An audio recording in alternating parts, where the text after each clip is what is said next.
Hi guys.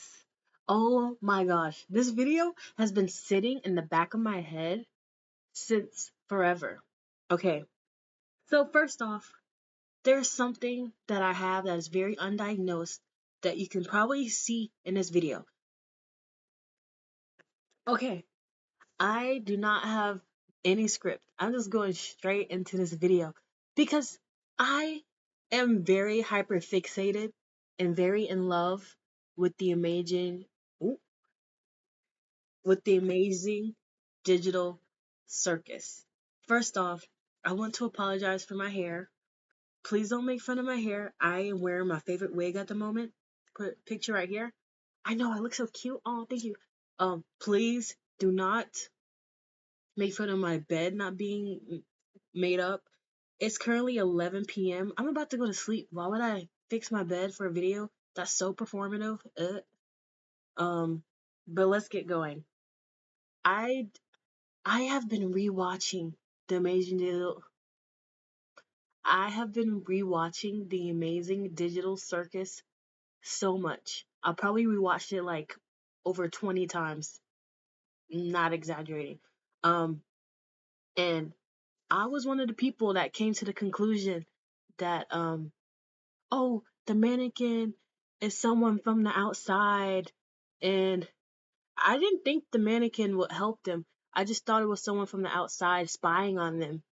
Um, oh my gosh, I was kind of right.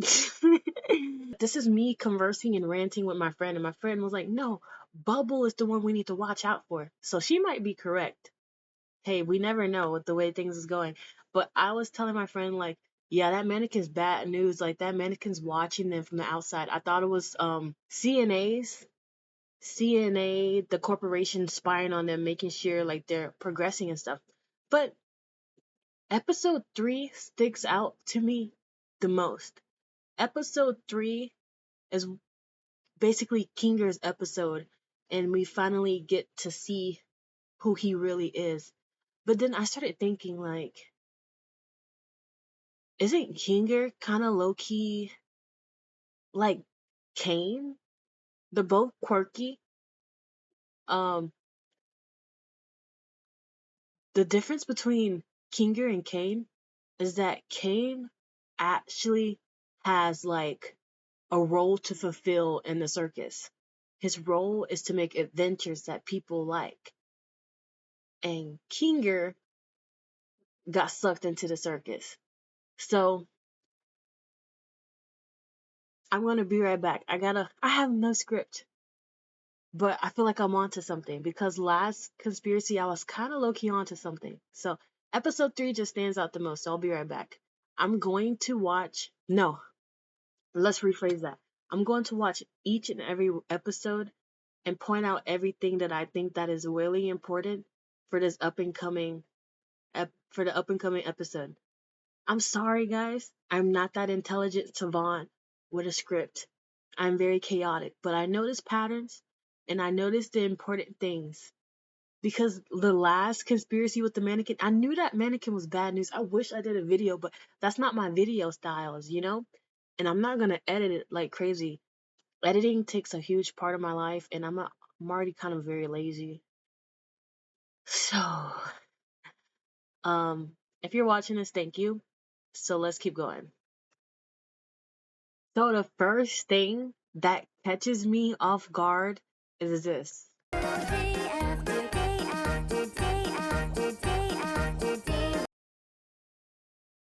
Day after day after day after. I know that like, oh, this could mean that they're just living in a cycle of doing nothingness. But what if them being trapped in the circus, like no time has passed?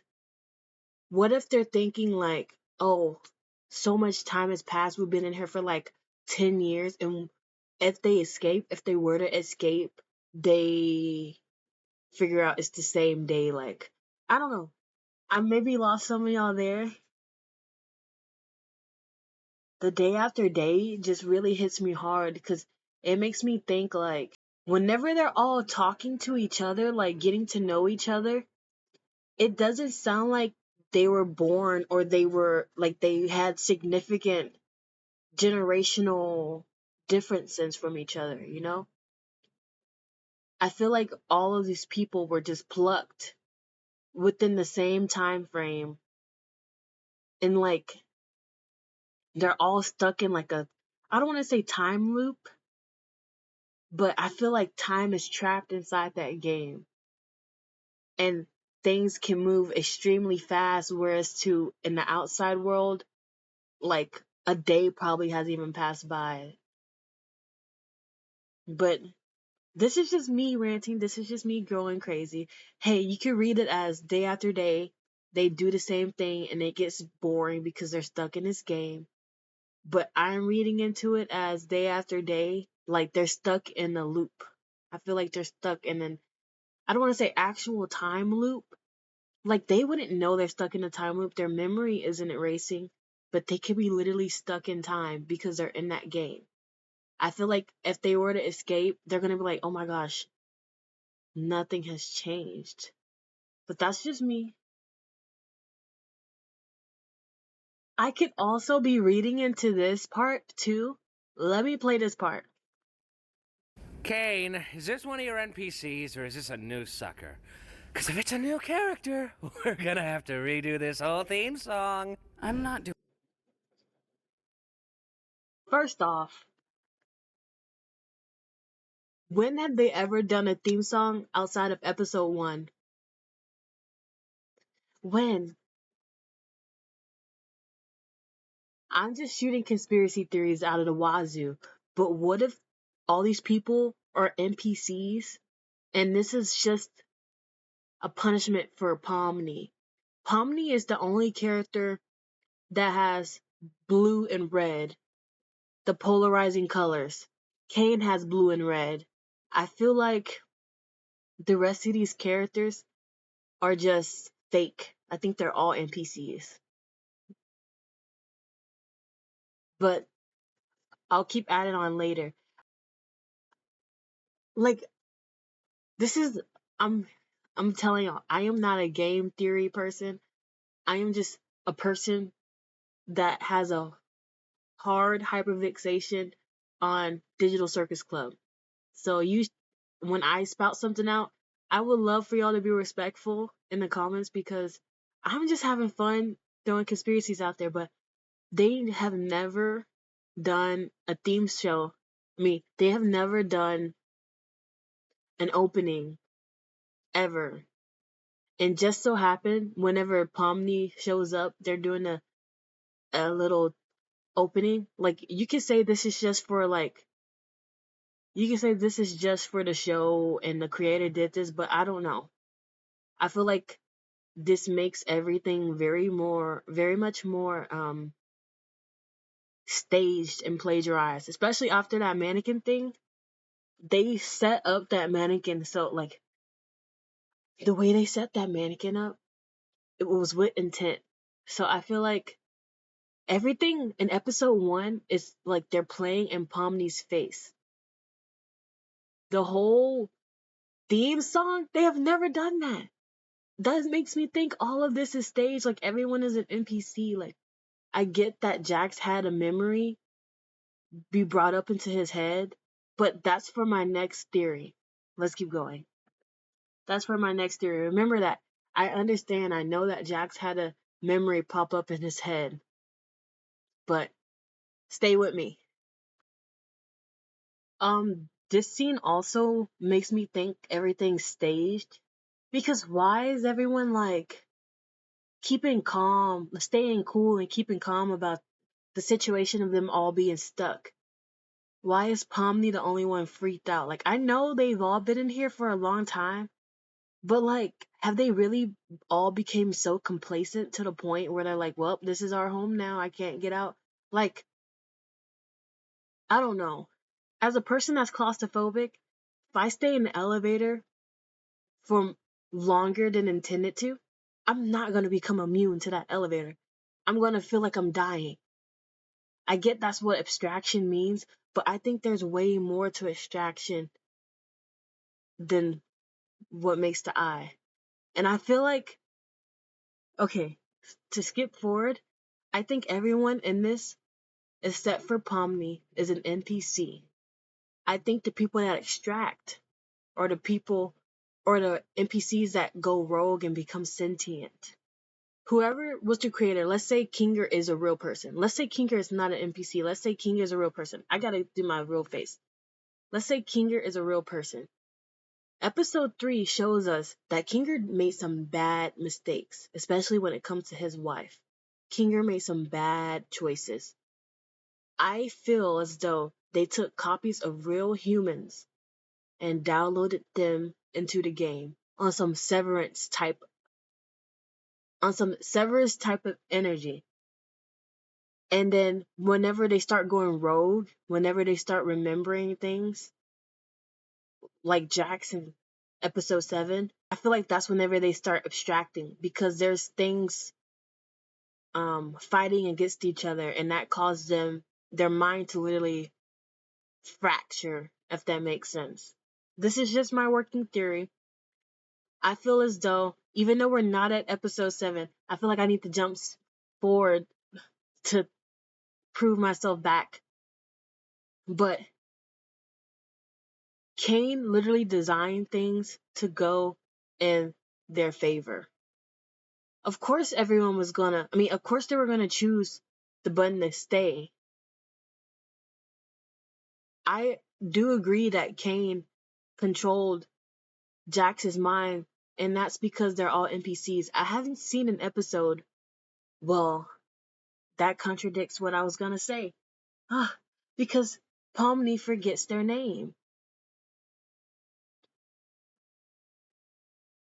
But I haven't seen an episode where Kane went inside of Pomni's mind to control them with something. Kane literally had to get a mannequin and conjure up the episode adventure. Like, he had to bring someone outside of them and manipulate them, you know? I don't want to say it might be a part of the it might be a part of the system. As soon as you get booted, it wipes out a certain thing like your name. It could be Kane controlling their minds, because they really emphasize that. But they emphasize a lot in Stranger Things. They emphasize a lot in Digital Circus, but I feel like the infamousation I feel like the infamousation, is that a word? Could be pointing us to the wrong direction, because they really emphasized with the mannequin that they were helping, but they weren't. So it could be a system boot thing, but I really think Pomni is the real one here. All right, for the people who said Kang's eyes is not red and blue, you can delete that comment. I just noticed his eyes is blue and green. Hopefully I put an edit, but even like the symbology of red and blue for Pomni, it makes more sense that she is the only real character. Because have you ever heard of simulation theory? Are you aware that they're in a simulation? They're literally in a simulation. What if Pomni willingly put herself through this? Why would she put herself through this? Let me explain. I'm going crazy. I'm just spinning conspiracies out to conspiracies. But blue represents faith, renewal, hope. Red represents suffering. I've seen so many Christians, so many spiritualists. I'm going based off the Christian spiritual symbolism, because of the clear imagery of Christianity, Cain and Abel. Um, Believe it or not, the simulation theory does coincide with spiritual beliefs. Some spiritual people believe we are sent in a simulation so your soul can evolve and be better. Some people believe suffering is evolving. Now, what if I told you Pomni put herself through the simulation so she can evolve and become a better person? What if I told you Pomni in the outside of this video game was felt very stuck, wanting to be better, wanting to do better, but didn't know how. And there was like this weird ad, and Pomni is like, let me. I'm laughing because I know I'm reaching, guys. I know I'm reaching, but I'm just putting like we're just talking like a FaceTime, and then discovers it's like I don't know, and they just put that like most of the memories are just false, you know. I feel like the simulation is to help better Pomni in a way, to help her evolve. Because blue and red, especially with sacrifice, a lot of people in the simulation theory believe that people come back to Earth to suffer and sacrifice. I know that may sound like why would I come to Earth to suffer? But those are people's beliefs. You can look it up. I watch a lot of podcasts ranging from Hinduism, Buddhism, Jewish mysticism. I just know ball. I don't know all of all, but this is just coming from my prior knowledge. You can look it up. Um, you don't have to believe it. I'm not pushing that onto you, but some people believe that we live in a simulation and you come down to this simulation to evolve as a soul. And I feel as though Pomni put herself in a simulation, making herself forget. And the blue and red symbology, suffering as the red and blue as the renewal, hope, faith. I feel like those two go hand in hand, but let's keep going. Oh, was that an exit door I saw out there? Is that a way to leave? What exit? If there was a way to leave, I'm pretty sure we'd have all left by now. Yeah, what are you talking about? I assure you, there is no magical exit door. You're probably just experiencing digital hallucinations from your mind's transition to the digital plane. I swear I saw it. Digital hallucinations! How about we talk about something else? Like your name! My name? My name. This whole scene is just like, bro, they're playing in Pomni's face. Because you saw that door, right? And then he screams at her, digital hallucinations, making her be like, shut up. He didn't explain any further. Like, he didn't reassure her. He just screamed digital hallucinations and then redirected to something that he knows that she does not know. It just feels very manipulative. Like, this is actually, like, I wouldn't say hell, but they're punishing her. They're putting her through hell. Like, she is low-key suffering. They're making her suffer. Lying to her face. Like, yes, she saw a door. And then for I don't know. Who was the one? Kaufmo was the one before her. And he was a clown. What's going on what's going on with the aesthetic of Jester Maxine? What's going on? Why is the new person another clown? Huh? I don't know. And then Kaufmo was also screaming about an exit. That makes me think like, I don't know. I don't know. Let's keep going. And also, this scene proves that they're literally suffering. Specifically Pomni. Cause look. Adventure for our new member, Pomni! I said that like 5 minutes ago. You! Do you like adventure? Activity? Wonder? Danger? Horror? Pain? Suffering? Agony? Death? Disease? Death? Angel food cake? Like, come on. Angel food cake at the end? Look at this. Do you like adventure? Activity? Wonder? Danger? Horror? Pain? Suffering? Agony? Death? Disease? Death? Angel food cake? Ow! Death. This dude went on a tangent. Like, he went, I feel like his, like he says his main objective is to create good adventures, but I low-key really think his main objective is to create adventures that will bring out suffering from them. I really do. Cause why would he go, like, let me play it in slow motion. Like adventure, activity, wonder, danger, horror, pain, suffering, agony, death, disease, death, angel food cake. Ow! He said death twice. Death, disease, death. This man is here to make them suffer. I don't care what anyone says. He's not here just to do a regular game show and give them adventures. He's here to bring on suffering. Let's keep watching. You parasite! To check on Kaufmo? No, not really. I think Kaufmo's gone insane. Last time I spoke with him, he was rambling endlessly about some exit. Kinda like you, Pomni. You might be going insane too. Okay, so let's say hypothetically, Pomni did not see that exit. They're all just playing in her face.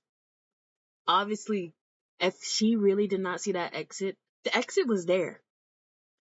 And talking about digital hallucinations, like whenever Kane evades something, he's not really good at it. He screams and then distract, or he scrambles and then distract. I feel as though Kane literally made the door appear. He did all of that to rush the process of her suffering. And for Kaufmo to go through the same thing, I feel as though he did it too. I feel as though once the NPCs or character in this play, the people that play in front of Pomni's face, start getting out of line and start gaining sentience of their own well-being, Kane does something to their mind to make it fracture so they can abstract. And I feel as though Kane did something to Kaufmo, probably made lots of X's just show up out of nowhere so only he can see or something. Or the other people playing along just being like, bro, what are you talking about?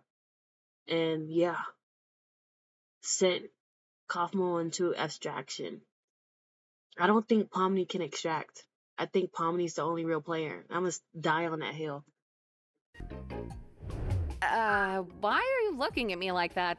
I'm fine with doing whatever, as long as I get to see funny things happen to people. And the constant breaking the third wall with Jax, isn't that crazy? That's insane. Jax just knowing to break third wall. I think they all, like, we're not there yet, but when Jax was explaining their roles, I think that's just coded into them. Like, yeah, that's all their roles, and they can't get out of it. But that's not something we need to deal with today. Above anything else, the adventures give us something to do that keeps our minds healthy and stimulated. Thank goodness this is all a dream, right, Pomni? I hope he's all right. Don't worry, Dollface. I've got a key to his room. Wait, what? Why? You shouldn't have keys to anyone's room. Nah, I've got keys everywhere, and you've all been fine. We're at the point where we entered Kaufmo room and we see all the exit. No, the funny thing to me is at the bottom, it says, what did the exit say to the, and you don't see the rest, but probably someone decoded that, I don't know. But you can see at the top how Kane is literally chasing him at the top. He feels like he cannot run away from Kane. And that gives me more of the reasons why I think Kane was messing with his mind, making him think he's seen the exit when in actuality he wasn't, and which caused him to extract. I feel like, oh, I have a new working theory. Ring, ring, ring. I feel like the more unfazed you are in this thing, like the more King messes with you and the more that you don't go crazy over things, I feel like you passed and you get to go. You get to go where you go. You get to escape the game. I feel like the more King messes with you and the more that you become more mentally fragile, that's when you abstract. So let's say, okay, let's kill the theory that they're all NPCs. I still think some of them are because they're just playing in Pomni face in the beginning. But let's say that you're a real human. I feel like the the point of the circus, if like whenever Kane gets you to the max, when you can't handle the punishment anymore, when you mentally checked out from this, you abstract. But whenever you can rise above it, let's see if they can. Because who can rise above that? Who can rise above that? But let's see if they can. I feel like once you rise above it and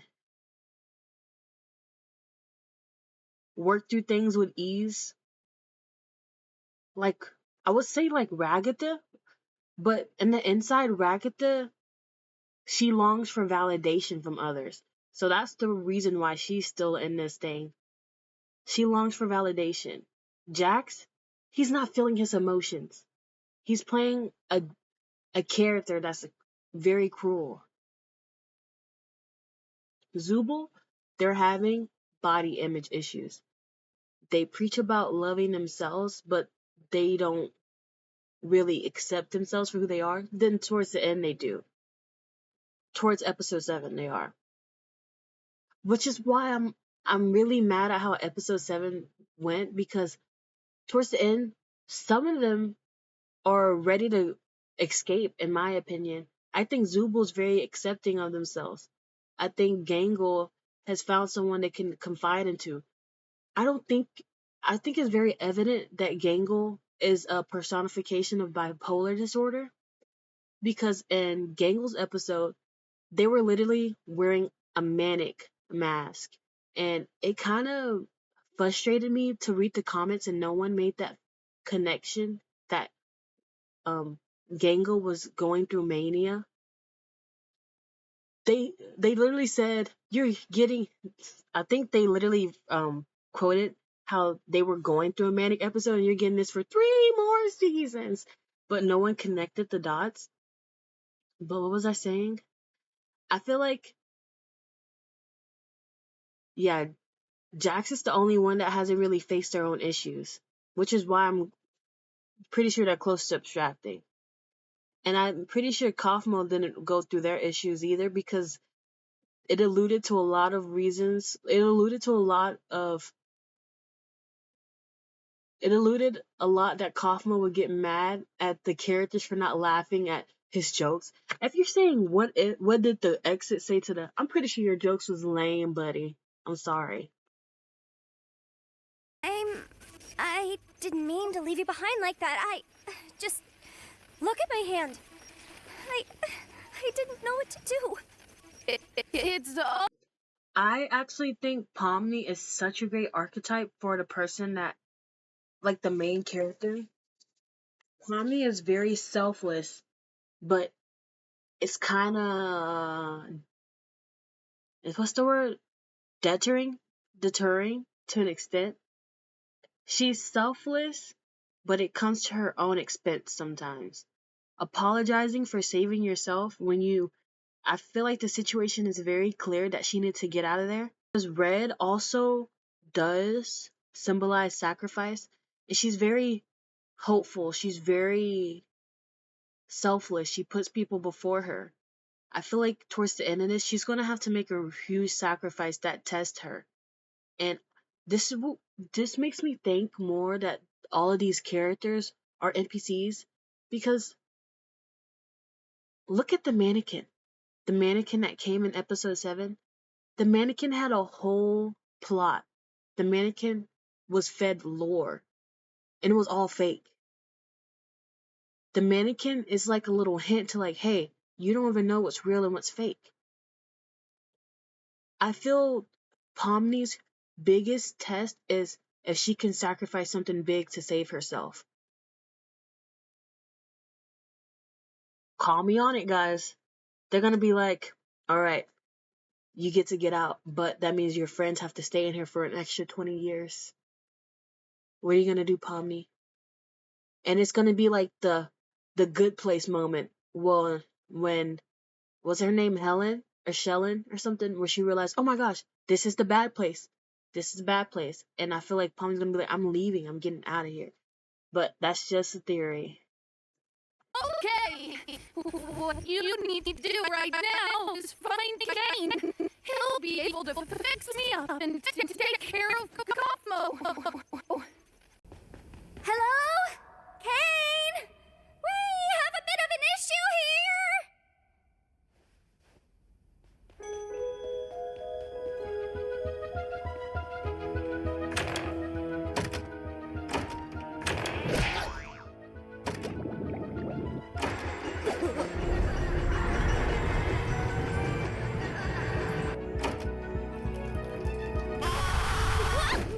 See, that's what scares me. Kane?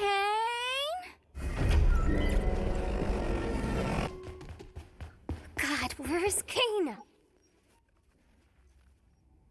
Kane is so evil. Kane is for real evil.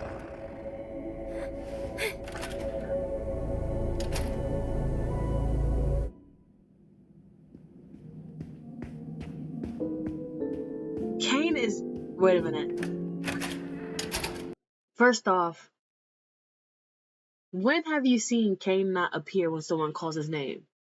That man wants to be needed. That man wants to be wanted. That man bragged in the beginning about his 1,000 of all-seeing eyes. You're gonna tell me this wasn't on purpose? You're gonna tell me Kane just didn't hear Pomni and then magically the exit appears again? The exit has never appeared after episode 1. Like, as soon as Pomni came in, they said, let's get straight to the suffering. The exit has not appeared since episode 1. And we all know that Kane is so obsessed with The Office, with the macroverse. He's so obsessed with it. And then having her appear in like office settings back and forth, day after day after. And then it dissolves.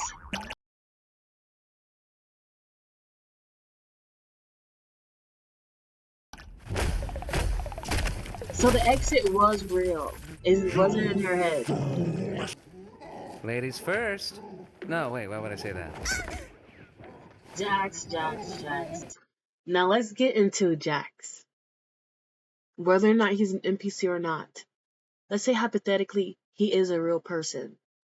I feel as though he has cracked the code. He knows this is suffering. He knows the point of this game is to bring you eternal suffering. That's why he's not attaching to this. That's why he's bringing suffering onto other people. He feels as though if I can play a part of the game, if I could make other people suffer, maybe I won't be the one suffering.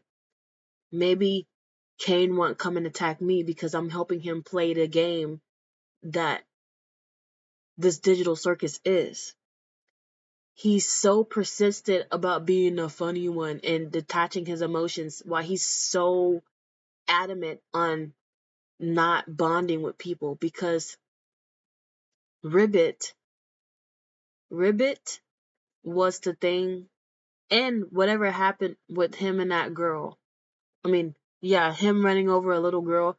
If he did run over a little girl, we could be goosewoks can just make us believe that he ran over a little girl, you know? What if he was escaping or something? I don't know. I don't have that much research on that. But he obviously formed a really good bond with Ribbit. And yeah, after that, I feel like after Ribbit abstracted, he was like, okay, yeah. I feel like he figured, okay, this thing is suffering. I'm just gonna make other people suffer. Because who was Jax before Ribbit abstracted? Was Jax the same person? I don't think so. Or maybe he was. Let's keep going. Wait, Pomni's not even here? Wasn't this whole thing for her? Be quiet. I can't hear the escalator.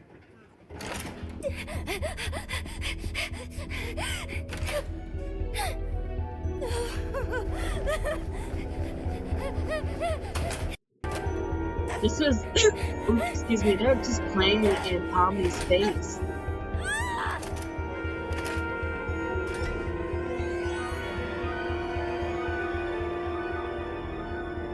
Where it all started.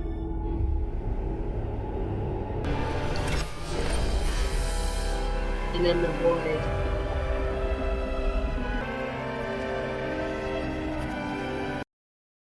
I feel like the void symbolizes the light at the end of the tunnel. She was literally running through tunnels, running through the same thing over and over, the same obstacle. I feel like this is allegory to maybe to the mind, like to the surface level, this says like there is no exit. This is just a void.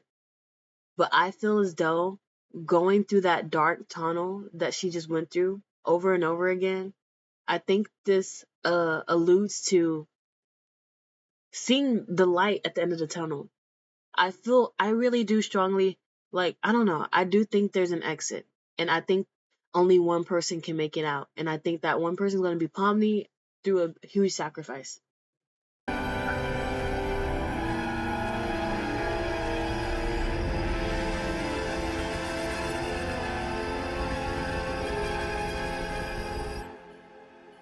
And look, oh, you're just eating dinner with NPCs? Oh, Bubble, you always know how to make me say this exact sentence. Yes! An alert on my Wacky Watch at this hour? Not the capitalism. Oh no! Someone's venturing out into the void! They'll get totally spoiled!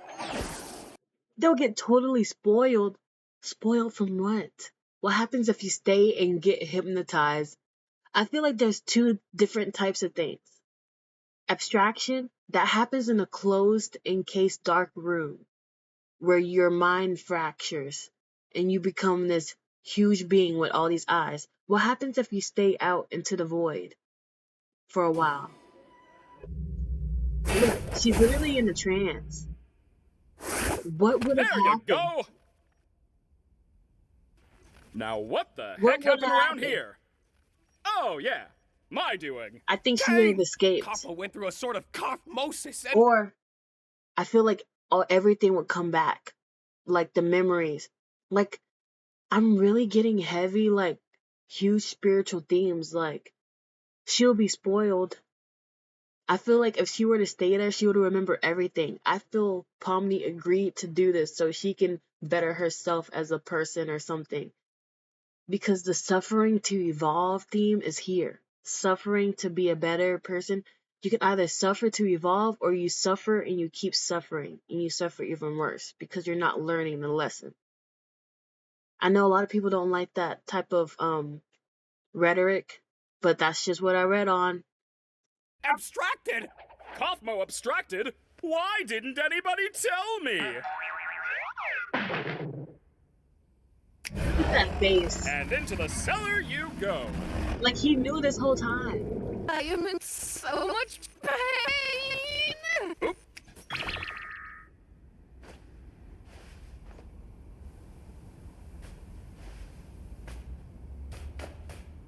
Like, how did her hand just magically get healed? Because he saw everything that happened. He knew to heal her hand too. Like Pomni didn't even say, "Oh, get my hand too." He just healed both of them because he saw everything that happened. Like, I don't care. You can't tell me he didn't see and knew that all that was happening. He did that on purpose. Anyway, looks like you defeated the Gloik Queen, so I guess the adventure's over. Your reward is a delicious digital feast cooked by our head bubble chef. Made with all the love I'm legally allowed to give. The last suffer in regards to simulation theory, because this is all a simulation. We can't go fully biblical, you know? They're all in the simulation. You can't go fully biblical without bringing up simulation theory when it comes to sacrifice and renewal. When that simulation theory screams at you, I feel like my theory may be changing. Because Pomni's ultimate test is selflessness. I feel like she feels too guilty for being selfless. But could she lead the whole? I feel like her presence could lead them all to leaving the game. But this is just a theory. My theory is changing based on what this says about non-zero sum strategy when it comes to sacrifice and redemption in context of simulation theory. It says modern interpretations use game theory to describe sacrifice, such as that of Jesus, as an optimal solution where an individual sacrifice maximizes the system reward for the collective. So it's either these are the two situations that's going to happen. Either Pomni makes a very selfish act to free herself because everyone else is NPCs and she needs to learn how to be more selfish because she's very selfless to her detriment, or Pomni makes the ultimate sacrifice, which may lead her to extract, but it frees other people. That's my theory for episode 1. Need to eat, drink, or sleep in this digital world. So the digital food here only gives off the virtual sensation of eating without any of the nutritional benefits. Sheesh, lay off it. Since when are you an expert on the digital world? Expert on the what?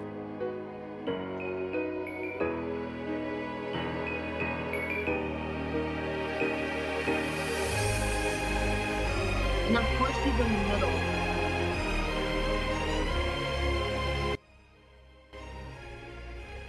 I'm sorry if this was too loud the whole time.